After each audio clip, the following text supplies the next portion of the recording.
Il m'a dit un jour, je n'aime pas ma grande soeur. Mais je l'aborde. Pourquoi? Il me dit la directrice, parce que maman l'aime plus que moi. Pourquoi? Parce que maman lui donne 150 dans les beignets, me donne toujours 100 francs. Tu vois comment l'enfant a déjà ça. Il déteste sa grande soeur.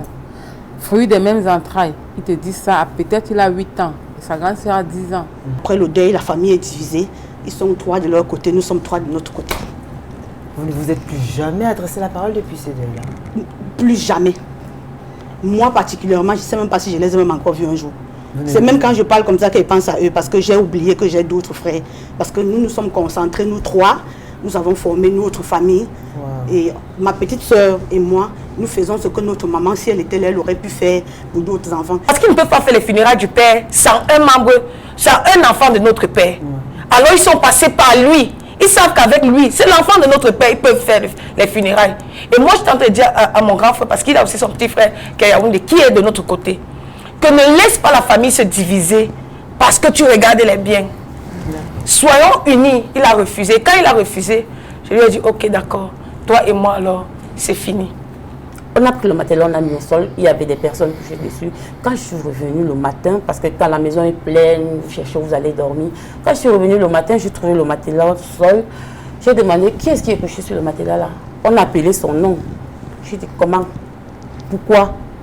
Pourquoi est-ce qu'il se couche sur ce que moi j'ai acheté? Parce que j'étais tellement, j'étais gonflée, j'étais en colère. J'ai dit, je vais aller tirer le matelas là, il va tomber, je m'en fous qu'il se retrouve au sol ou pas. Moi, je ne veux pas qu'il touche à ma chose. Il m'a refusé pour lui. Moi, si je le refuse pour moi, il n'y a pas de souci. On me dit, non, il ne faut pas être... Je dis que c'est comme ça.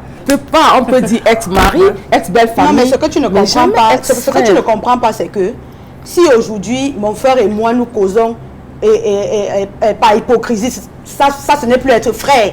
Parce qu'il peut revenir me demander pardon. Je vais accepter juste parce que c'est mon frère, mais au fond de mon cœur, ce n'est plus ça.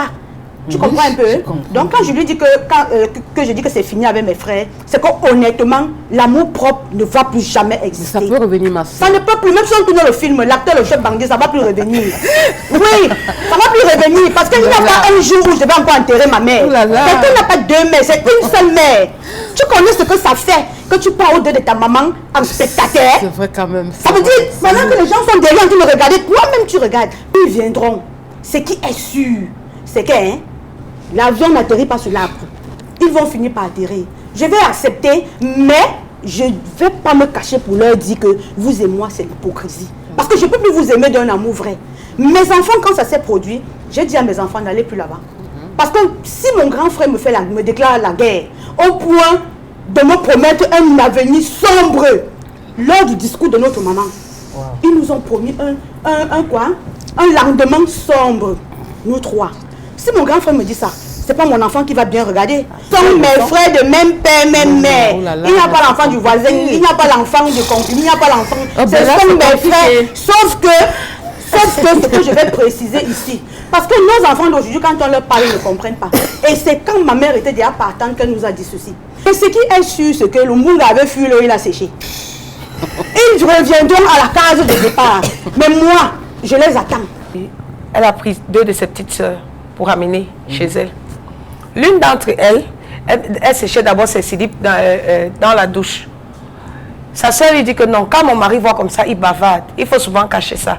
Après, elle s'est rendue compte que sa petite soeur là, elle était aguichante envers son mari. Vous voyez? Mais elle n'a pas voulu croire de ses yeux jusqu'à ce que ce soit son mari qui lui dit que, attends, je ne sais pas si je vois mal. Ta petite soeur fait souvent, c'est comme ça que vous faites chez vous, ou bien... Elle dit que non, non, non, non. Mais quand son mari n'était pas, elle a fait asseoir sa petite soeur. Sa petite soeur lui a dit que on ne l'a pas circoncis pour toi. Ah oui, je vous dis que c'est ce que sa petite soeur lui a répondu. On ne l'a pas circoncis pour toi. Elle dit que, attends, je vais avoir peur dehors. Je vais avoir peur dedans. On est où? Elle a porté les affaires de sa petite soeur, elle a jeté.